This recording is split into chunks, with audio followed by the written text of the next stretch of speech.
안녕하세요. 나만의 시간을 보낸 여자의 나시녀입니다. 그동안 제가 너무 바쁘다 보니까 영상을 못 찍었었는데 여러분들 최대한 빨리 교감을 할 수 있도록 도움을 주기 위해 시간을 내서 영상을 찍게 되었습니다. 우선 지금까지 했던 단계를 살짝 살펴볼게요. 첫 번째 단계로 교감 전에 명상하고 자신의 몸 상태를 체크해주고 아이한테 질문할 내용을 정리하라고 했었고, 그리고 교감의 두 번째 단계, 아이하고 연결하는 단계였고요. 교감의 세 번째 단계는 아이하고 연결이 됐다고 하면 대화하는 것까지 알려드렸는데요. 이제 지금까지 아이하고 대화하는 것까지 배우셨다고 하면 오늘은 교감의 네 번째 단계를 알려드릴 건데요. 네 번째 단계는 정보를 수용하거나 해석을 하는 단계입니다.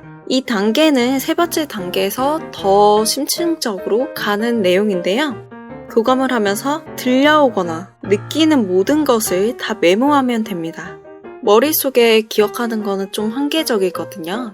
교감을 막상 하게 되면 아이가 여러 말도 하고 주변에 들리는 소음, 느끼는 모든 것들이 되게 광범위하기 때문에 기억으로 하기에는 되게 많습니다. 기억을 하더라도 빼먹는 사소한 부분도 생기기 마련이고요. 그렇기 때문에 교감 시에 그때 일어나는 모든 것을 사소한 것이라도 좋으니까 꼭 다 메모해주세요. 만약에 글 적는 게 힘들다 하면 그림이라도 그려서 내 스스로 알아볼 수 있게 메모해주세요.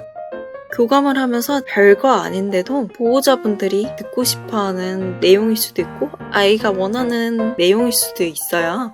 별로 신경 안 쓸 만한 그런 내용에 문제 행동에 답이 있을 수도 있고 풀지 못하는 문제의 답일 수도 있고 그걸로 인해 아이의 환경이 인생이 바뀔 수도 있으니까요. 만약에 실종 교감을 하게 됐을 때 어디 버스 정류장에 의자 하나로 혹은 어느 아파트의 계단에 앉아있는 모습 가지고도 아이를 찾을 수 있는 단서이기 때문입니다. 예시를 실종 교감으로 알려드렸는데 실종 교감이 아니더라도 일반 교감에서도 중요한 단서가 될 수 있어요. 교감의 키워드가 될 수 있고요. 일반 교감에서 갑자기 생각난 예시가 있는데 교감하는 아이가 집에서 외출하는 보호자를 보게 된 거예요. 외출하는 보호자 손에 검은 봉투를 들고 나가는데 이건 뭘까 하고 아이는 그게 너무 궁금해서 뜬금없이 저한테 질문을 했던 거예요. 그래서 교감이 끝나고 보호자분께 한번 물어봤었는데 알고 보니 음식물 쓰레기를 검은 봉투 안에 들고 나가는 장면이었던 거예요. 근데 아이는 뭐가 있는지 모르니까 궁금해서 그나마 말을 알아들을 수 있는 저한테 몇 질문을 했던 거죠. 이것처럼 되게 사소한 거 하나라도 놓치지 않도록 해주세요. 보호자분들은 내 아이의 사소한 거 하나조차도 알고 싶어하는 심리가 있기 때문이에요. 마치 저희가 남자친구나 여자친구가 생겼을 때 이 사람의 작은 것 하나하나도 궁금해하고 신경 쓰는 것처럼 말이죠. 그 다음으로 아이한테 질문을 했을 때 아이는 답변을 하겠죠. 그 답변에 대해 적극적으로 연관성을 찾아 해답을 찾도록 합니다.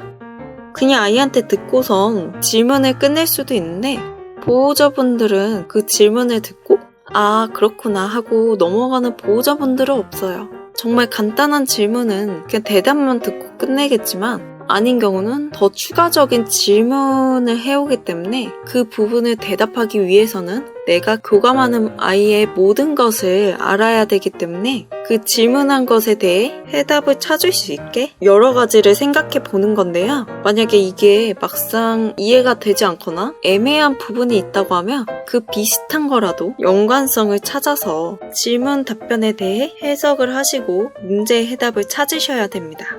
그 다음으로 빠르게 오는 답변들을 다 캐치하고 받아 적는 건데요. 아이들의 말은 생각보다 빠릅니다. 천천히 말해주는 애도 있겠지만 되게 빠른 아이들도 생각보다 많아요. 어느 사람이 빠르게 얘기하다 보면 그거를 빠르게 적는 분도 있겠지만 못 적는 분도 있어요.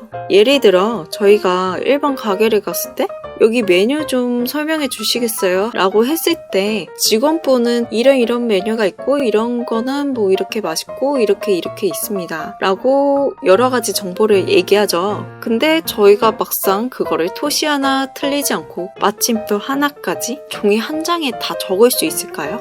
저 같은 경우는 그거를 못해서 하나하나 다 적는데 한번 얘기하고 끝나기 때문에 빠르게 오는 답변들을 다 캐치하고 받아 적는 것인데요. 아이들의 말은 여러분들이 생각하시는 것보다 빠릅니다. 천천히 얘기해주는 애들도 있고 말수가 적어서 금방 알아듣기 쉬운 아이들도 있겠지만 원체적으로 말이 많은 애거나 아니면 할 말이 많아서 이것저것 얘기하는 애들도 있고 이 얘기했다가 저 얘기했다가 하는 아이들도 있고 다양한 아이들이 있어요. 근데 그거를 저희가 다 받아 적기에는 생각보다 교감하는 시간 내에 받아 적기도 힘들 뿐만 아니고 아이가 한 번만 얘기하고 다시 똑같은 말을 하거나 다 받아 적으면은 다행인데 저희가 빠르게 오는 답변들을 다 캐치하고 받아 적는 이유가 뭐냐면 아이가 한 번 얘기했던 거를 또 얘기해주면 좋겠지만 한 번만 얘기하고 더 이상 얘기 안 하는 애들도 있고 다른 얘기 아니면 뜬금없는 얘기를 할 수도 있고 아니면 또 다른 메시지나 단서를 제게 전달해 올 수도 있습니다.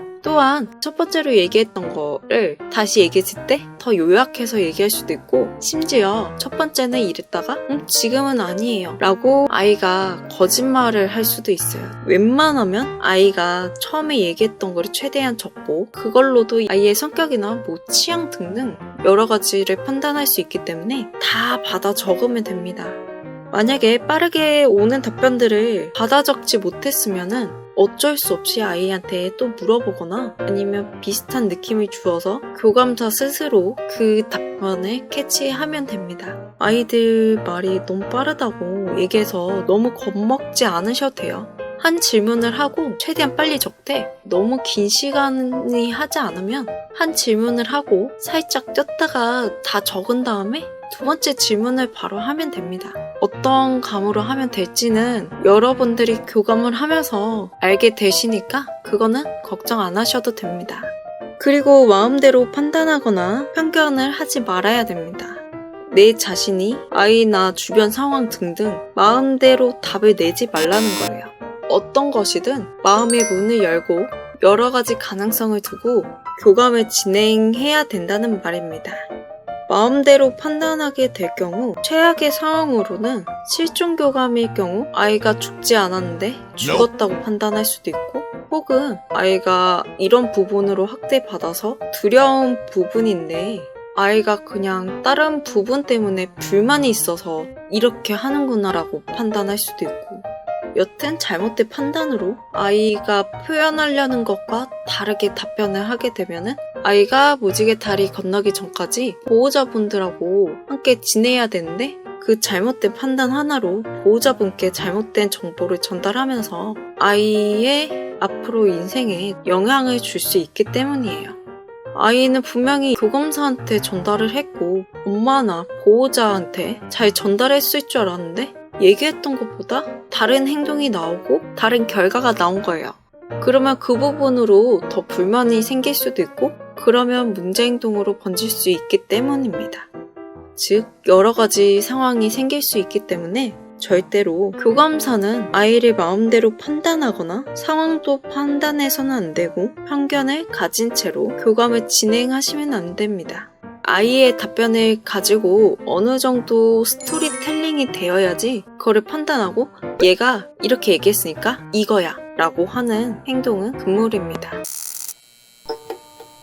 우선 네 번째 단계는 이 정도로 얘기를 드리고요. 세 번째 단계의 추가적인 내용이고 심취적인 내용을 말씀을 드렸는데요. 이걸로 좀 더 도움이 되셨으면 좋겠습니다. 혹시나 궁금하신 점이나 이런 부분도 컨텐츠로 준비했으면 좋겠다는 등 얘기하고 싶으신 게 있으시면 밑에 댓글로 남겨주세요.